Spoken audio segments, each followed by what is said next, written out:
people. All right, friends, so I stand before you today feeling privileged, feeling proud of the work that I've heard that you guys have already been leading. And I just come to share just a little bit of what I have in my toolbox. Several times I have succeeded, but more times than I would like to admit, I failed. So what I plan to do today is help you learn from some of my mistakes and give you some tools that I'm sure will be beneficial in the important work you're leading in your schools. I learned that conflict is inevitable. And you either manage conflict or conflict will manage you. And then noticing that the study of pedagogy and the study of andragogy really isn't that different. And if you're not familiar with the study of andragogy, that is the study of how adults learn, where pedagogy is the study of how children learn. Easiest thing for him to do would be to run the mission himself because, hey, he knows how to do it.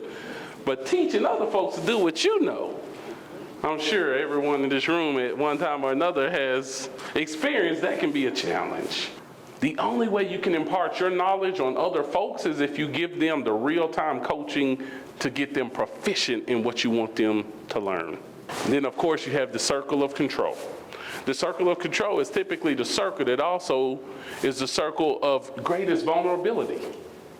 It is where you actually have the power to do something, but with that power, with that authority also comes the opportunity to get hit, similar to the way Maverick did at the end.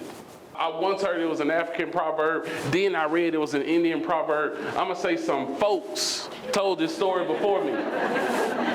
In the second you as a principal step outside of your role to do somebody else's, somebody might miss because they needed your real-time coaching.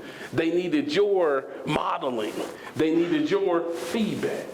Being a principal just requires a whole lot of moving parts. And it oftentimes isn't enough time in the day and enough resources in the ball. We got to make a way.